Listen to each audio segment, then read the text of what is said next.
Philippians chapter 2, and I'm going to begin reading at verse 12.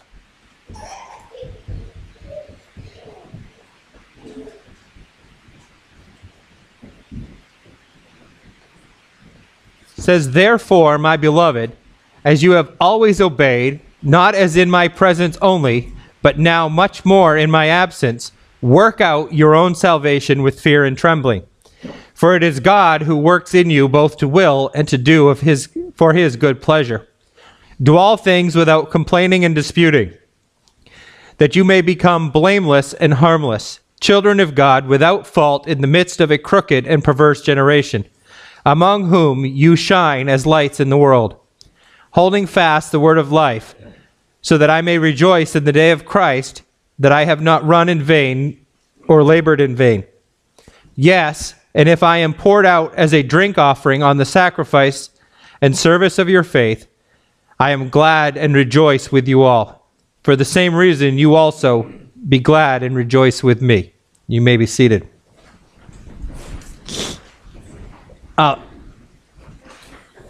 This question is interesting, but just based on the time we live in. But what makes a star in this world? What makes someone a star? The world does. And sometimes it's not anything that's really worth being star-like, is it? I have a Twitter account that I find a joy in following. It's called the Darwin Awards. Anybody ever heard of the actual Darwin Awards that are given out every year? Well, this one is those that come close to getting the Darwin Award but fall. And last night, they're like, don't become famous for being stupid. Their words, not mine. Probably used the same ones, and I responded to them, and I rarely do, and I said, "Isn't that why you have an account? Because if it wasn't for these videos of people being dumb, you wouldn't have a reason to have an account." They haven't to this point responded to that yet, but several other people liked it. But what does it take to be a star in this world? There's any number of things, whether positive or negative. Somebody on a football field last week that did something amazing, this week could do something dumb. Okay? It's very, not only is it temperamental in how you become famous, it's temperamental in how you stay there. Our president isn't the best example, I suppose, but 5 or 10 years ago, he was pretty famous, right? Nowadays, a lot of people don't like him that did like him back then. I'm not saying any of this to be a political commentary on anything, but it comes and it goes. I think what it is pretty safe to say that none of us here fit that model of what makes a star in the world. Can I say that I'm saying that carefully, but none of us have that because we're here. But verse 15, at the end it says, "Among whom you shine as lights in the world." Another translation is that you are stars in the world. What we're going to study in this passage is God's standard for who are stars. Kind of seems important, right? Kind of seems something we should spend some time on. The word stars there, and as I was studying this, they missed the logical word that I use here in Maine, but they used the word navigational beacons. I went, it's a lighthouse, right? Maybe back then it wasn't a lighthouse, but nowadays it's a lighthouse. What does a lighthouse do? Gives direction in darkness where you need to go. It shows where the dangers are. Oftentimes there's shallow spots that need to be avoided. But the point is to show the way in the dark to lead to safety. Isn't that what we're here to do? Ultimately, we're to even reflect the light that's out there. We're to reflect Christ, because it's not our light on our own, is it? We're supposed to reflect light so that others can reach safely. Now that I started in the middle, let's go back to the verse 12. But it says, therefore. So everything that he's going to say in this passage ties to the one before it, right? We know this is like the third or fourth passage that we've looked at that basically say this. If they don't use the word therefore, it implies the word therefore. So what we looked at last week was Christ in his ultimate humility, and that God allowed him to go from an exalted place to utter humility, and then God from that exalted him back up. So because of that, because of everything that Christ did, and what we can't forget is the very first verse in that section was, let this mind be in you. Because that's not hard at all. You know, Jesus was humble. We should be humble like he was. Anybody got that one figured out yet? Okay? But because we have been commanded to be like that, the first thing he says is, my beloved, as you have always obeyed, not as much in my presence only, but also more in my absence. He's saying, obey. Now, what he does here is they're really being commended for their obedience. Isn't that good? I like being commended for doing good. They've been obeying what they had been taught. That seems very positive, right? Now let me spin it. What about us? Not asking for a response here, but if we were to be evaluated by their spiritual mentor, our spiritual mentor, would we be commended for obeying what we've been taught? I'm just going to let that one settle for a minute because I don't know how we answered that one well. I think we all have room for improvement there, right? So no matter where we are on that scale, we all have room for improving on that. But what Paul does here is he uses a good discipleship technique. He commends them for obeying and then does what? Commands them to do it more. You know, positive with encouragement. You wait, Grace? You're going to be. So this morning, I caught myself doing it on a lower scale for sure, without even knowing it. I looked at Grace and I said, good morning. You didn't sleep very well last night, did you? You don't look like you're awake. Positive with encouragement. I was like, wow, this is awesome.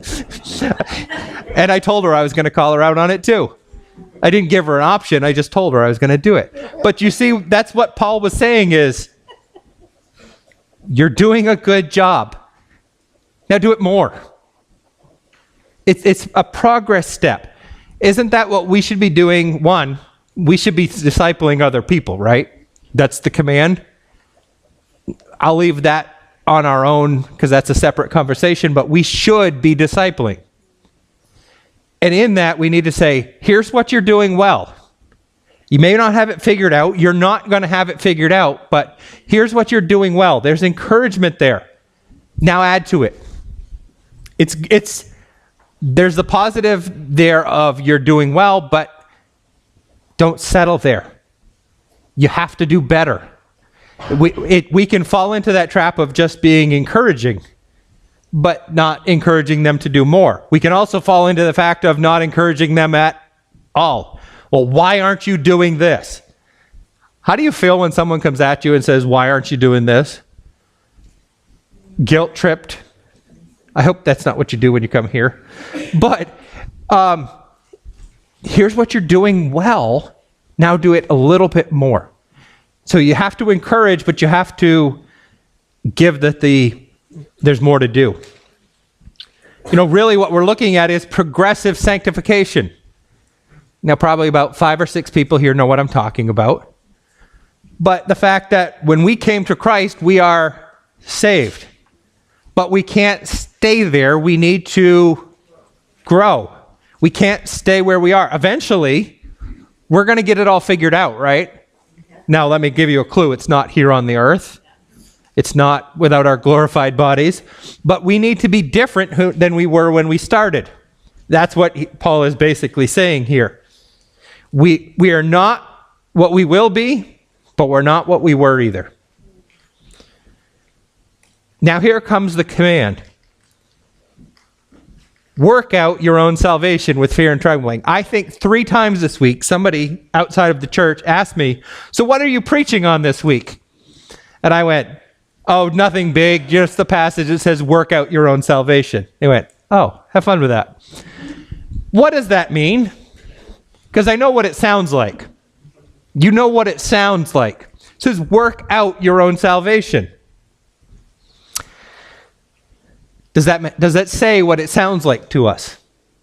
No. Because what he doesn't say here is work for your own salvation. He's not saying earn it. It doesn't say do this, and this, and then we'll give you this. That's not what he's saying. That work is done. Period. End of story. But the real clue that we get is when you keep reading. And I like in the New King James that it's all in one paragraph. 12 and 13 are one paragraph. So it continues the thought. For it is God who works in you, both to will and to do for his good pleasure. It is God's work. Our salvation starts and stops in him. The question we all have to face when we're working out our salvation is, are we following the example of Christ that we're told to follow? God works in us, and then we work out what he works in. Let me stop and say that again, because I think that's important. God does the work in us, and then we work out what he has already worked in. Let me explain. That word works out was the same as a miner back in that day that went into a silver mine. Did they create the silver in that mine? No. Silver was already there. God put the silver there. What did they have to do? Dig it out. God has already put salvation in us. It is our job to dig it out, to work it out. We are to work out our salvation in all areas of our life. Not just the ones that we're comfortable with. You know, I don't want to dig in that area because that one hurts. But it says we need to do it in all areas of our life. Salvation is a one-time thing, but it doesn't end there. Thankfully, because there's a farther end of this, right? That this is in everything. But because of the farther end, we need to become more like that in the process. I'm going to quote from Ray Pritchard. He said this: if salvation makes no difference in the way you live, what's the point of being saved? That one kind of stuck in there and twisted a little bit. If salvation isn't making a difference, what's the point? Salvation that doesn't change us isn't worth having. And you know, there is no shortcut here. We can't just download it. We can't, you know, if you want to be a star athlete, you can't just get on the front of a Wheaties box. Right? Does that work? Does showing up on a Wheaties box make anything? No. Most of us are probably on the milk carton. But some of you younger ones don't even have a clue what I'm talking about. And I'm probably too young for that. But you have to work for it. It isn't just there. We have to work. It's an everyday process. If you're going to be an athlete, you can't just show up one day and say, I'm going to do this. If you do, you're incredibly gifted. Guess what? That's not in the spiritual life. It's an everyday get up and do this. Eugene Peterson, who is a pastor, he translated the Message translation, but he wrote this. This is a long obedience in the same direction. A long obedience. We like things that we can obey and are done with. You know, going back to that check mark thing, we can check it off and move on and get on to something else. This isn't that way. Working out our salvation isn't something that can be checked off. It's a day by day by day, sometimes minute by minute by minute. He then uses the words fear and trembling. Why would we be fearful? Because we know the tendency of our own heart. Trembling, same idea. We realize our weakness and tendency to fall into temptation. I want to add to that a little bit. What I was studying is, you know, the other thing we tend to do? Be apathetic. Good enough. That's what I see the church falling into as a nation, as bigger than that. You know, I'm not what I was. I'm better than that, but, you know, I'm good enough. We're not falling into temptation, except that is temptation. The tendency to sit still is a temptation that we fall into. We can't sit still. We've got to be moving forward. Again, verse 13, for it is God who works in you, both to will and to do for his good pleasure. Here's the bonus feature of that, is it isn't about us. It isn't us that's going to do the work. Now, do we have to work? Yeah, but it isn't us. We don't have to do it in our strength. We have to rely on God. He uses the word there, for it is God who works in you both to will and to do of his own pleasure. That word will translates also to desire. It kind of fits in with that word apathy a little bit. Because it isn't our desire to work out our salvation. It is our desire to sit on the couch and watch football and do nothing. You ever have times like that? Mine's going to be at about 1 o'clock. Actually, tonight, it'll be at about 8:30. I'm just going to sit and do nothing. But that's fine for a season. It can't be every day. But it says that God puts in us the desire to move on. It is his to do. Because if it was up to us, we'd do nothing. And we'd be perfectly okay with that. But God says, no, you need to move on. And it's not just that he gives us the power to want to move on, he then gives us the power to move on. Is both to desire it and to obey it. See, God doesn't ask of us and then not give us what he's asking us to do. He doesn't provide what we need. Verse 14 says, do all things without complaining and disputing. I don't really think I need to explain that one a whole lot.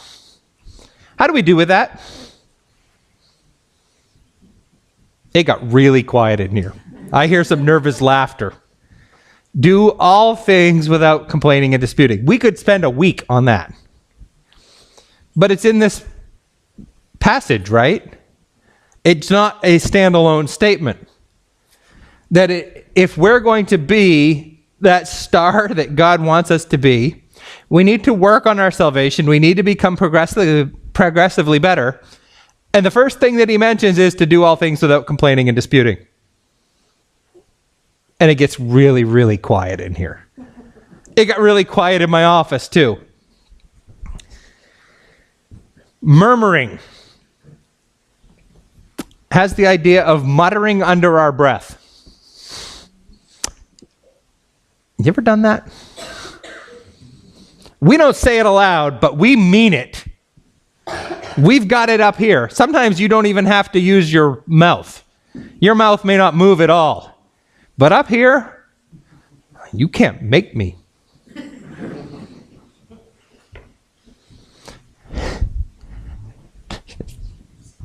It's easy to laugh about, isn't it? It's another thing to apply in our lives.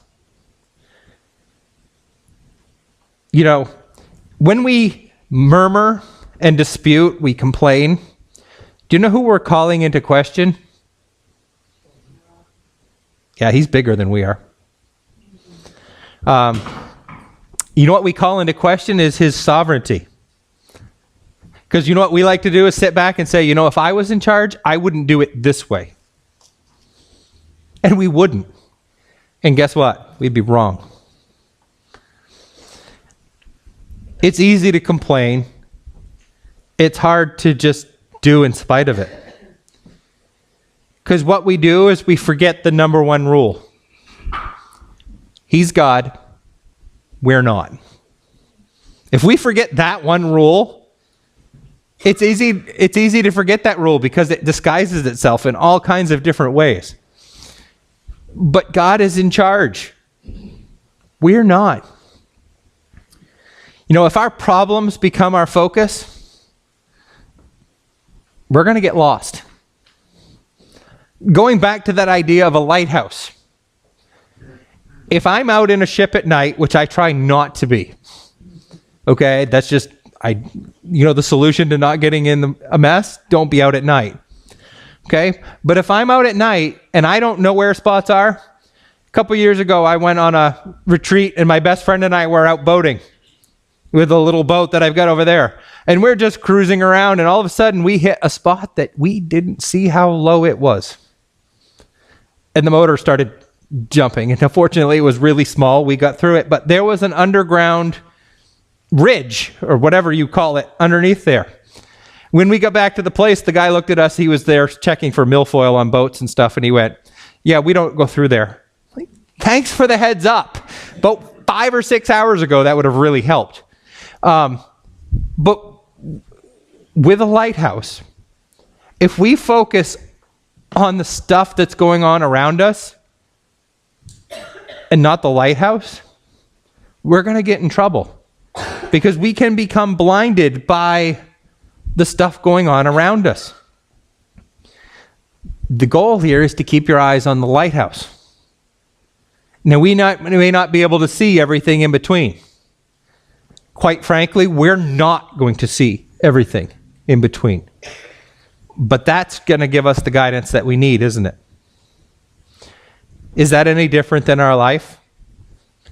There is going to be stuff that is going to wreck us. And if we sit and stare at it, it's going to wreck us. But if we stare on Christ and God and his sovereignty in it, we're still going to run into it. But our focus is going to be on him. And that's going to get us through it.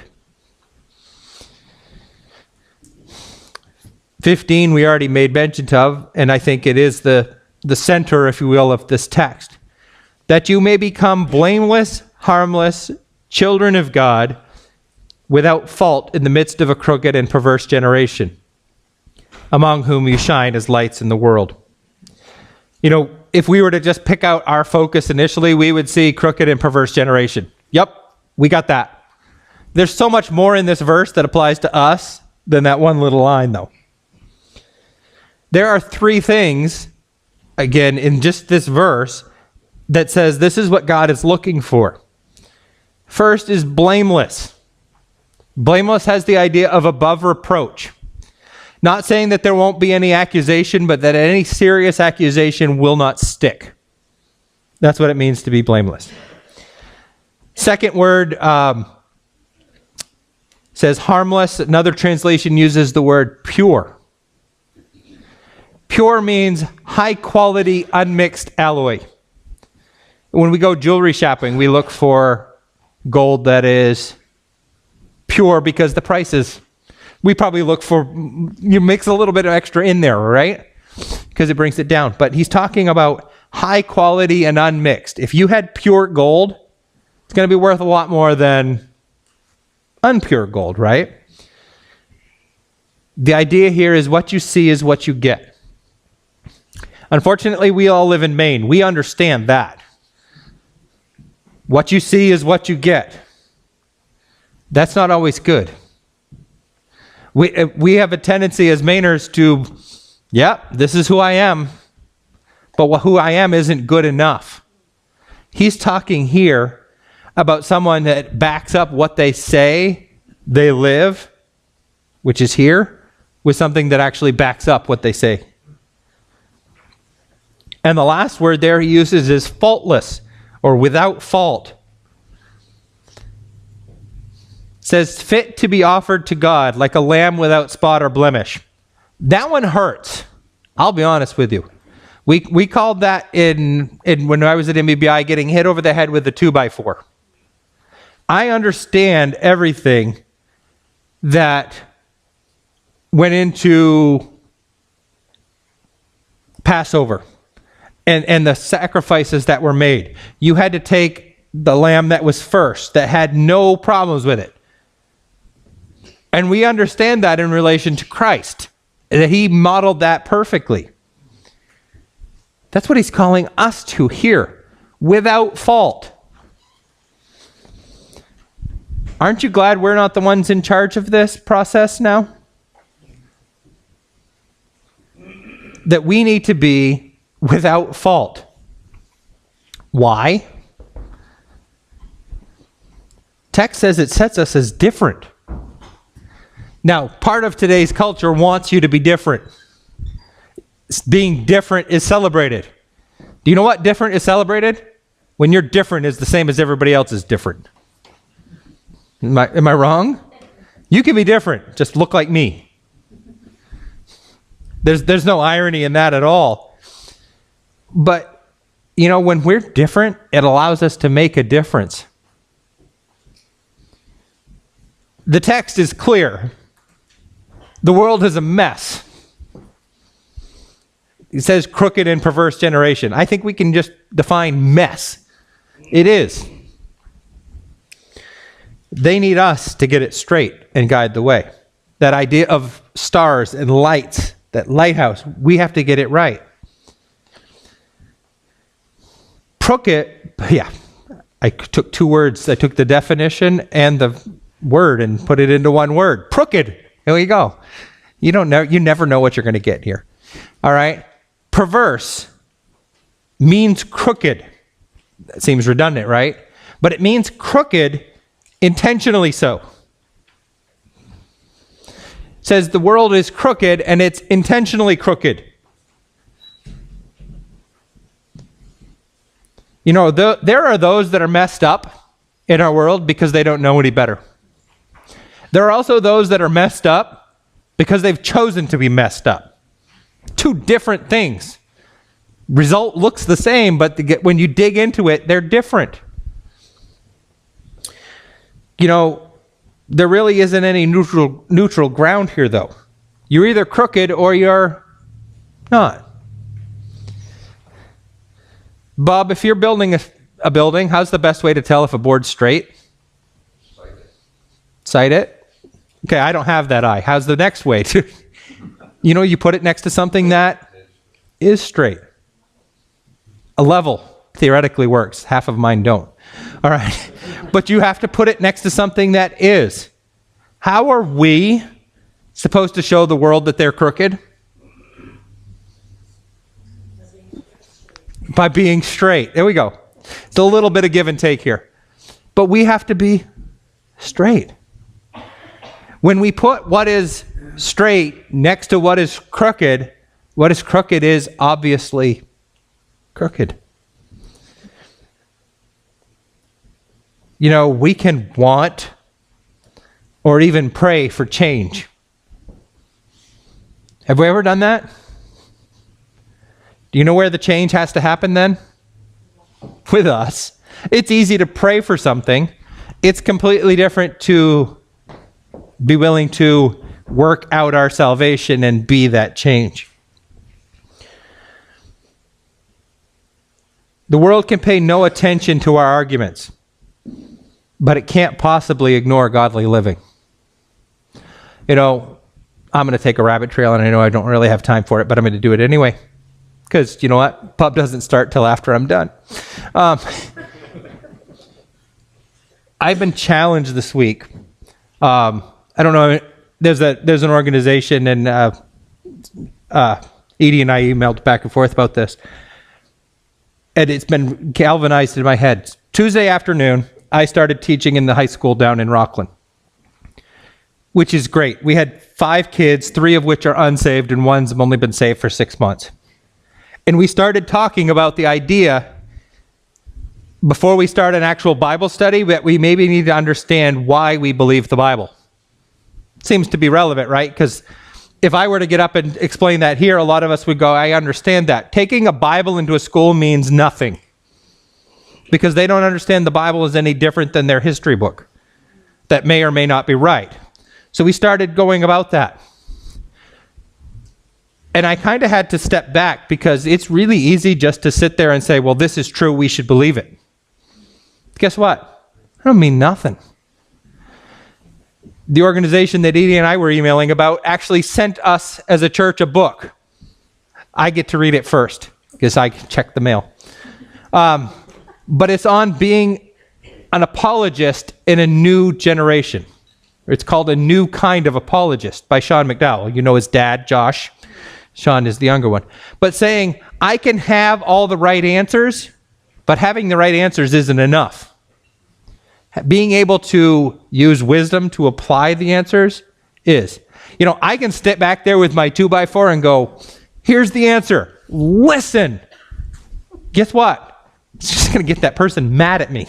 Wow, that was fun. All it's going to do is get that person mad at me. It's being able to take that answer and, one, listen. Listen to what they have to say. Doesn't mean it's right, but I need to be able to care enough about that person to listen to their wrong idea. You know, the world can listen to us, sit back and say, that's wrong, that's wrong, that's wrong, that's wrong. But unless we're willing to live something up against that, the rabbit trail had a point. It came back around. Unless we're willing to live it up and actually care about them, they don't care what we've got to say. They don't care at all. You know, it is then that we shine like stars and lights. It's then that we see in verse 16, holding fast the word of life, so that we may rejoice in the day of Christ.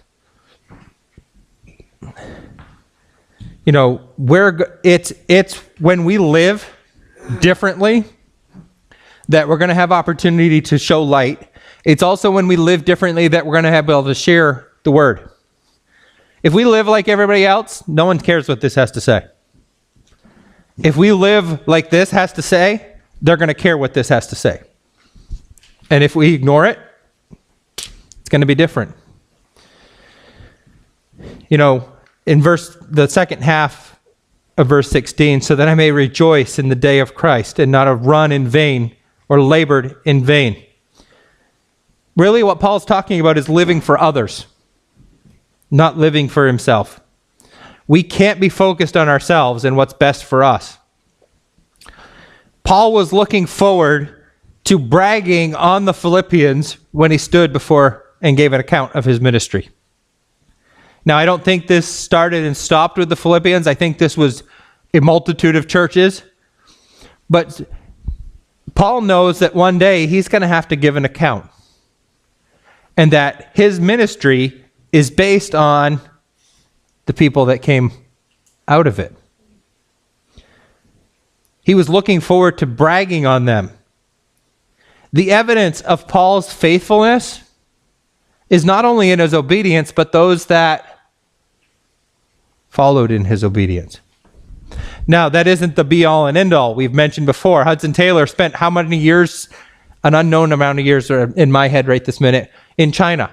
Did China turn around and follow him? No, he was being judged on his faithfulness. But Paul was saying, your obedience is a testimony to my obedience. So the question is, for us, whose obedience are we the evidence of? If we're the Philippians, if Paul's writing to us, Paul didn't come here and start this church, I don't think. I'm not that much into the history of it, but whose obedience are we as individuals following after? Are we being a credit to them the way the Philippians were of Paul? On the other side of the coin, what is going to be our evidence? Who are the people that we're investing in that their obedience is going to speak to us? Kind of goes back to that apathy thing, right? It's easier to do nothing. But when we get to heaven and we stand before to give an account for our ministry, are we going to be able to look and point to other people and say it's those people and their obedience that speak to what I did? Because again, if my life doesn't back it up, they're not going to believe it. They're not going to do it. Bad illustration, I'm going to use it again. I've used it before. If I were to sell you hair coloring, you would not buy it because one of two things would be true. It doesn't work, as evidenced by my own hair, or the fact that I don't believe it enough to use it. Right? One of two things is true. If we don't live Scripture out, the people that we're telling to live that way aren't going to believe it. Because we're not. Who's following after us that are going to prove the evidence for us that we could sit before God and say, this is the evidence? It can't be our bank account or good stuff that gives proof to our walk with God. The only thing that matters in that day will the impact that we've made on others. And we can sit back and say, and it's 100% right, that my walk with God is all that's going to matter. But guess what? If we're walking with God, we're going to be making an impact on others. It can't be just a personal thing that we do on our own. It won't be that way, or we're not actually being faithful to our walk with God. Verse 17, and yes, and if I'm being poured out as a drink offering. He's saying even if he died, it wouldn't matter as long as they continued to live for him. They continue to live for Christ. He really turns the idea here of talking about running and working to that of being an offering. What's the difference? Running is about endurance. It's for the long haul. Offering is giving up one's own life. Paul is happy to give up his life for the furtherance of the gospel in them. We mentioned last week, and it's the same here. If there was a theme on top of joy for the book of Philippians, it's that of imitation.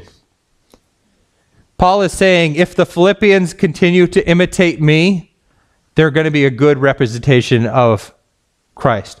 I haven't got it all figured out, but I'm figuring it out, and they're better off imitating me than doing their own thing. So how are we doing? All of that to say, how are we doing? Are we following what things that Paul outlines that we could be stars in God's world, in God's eyes? Are we working out our own salvation? God has already saved us.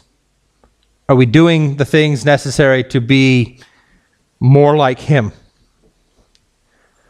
Are we operating in his strength or on our own? Well, see, we don't have to do it out of our own strength.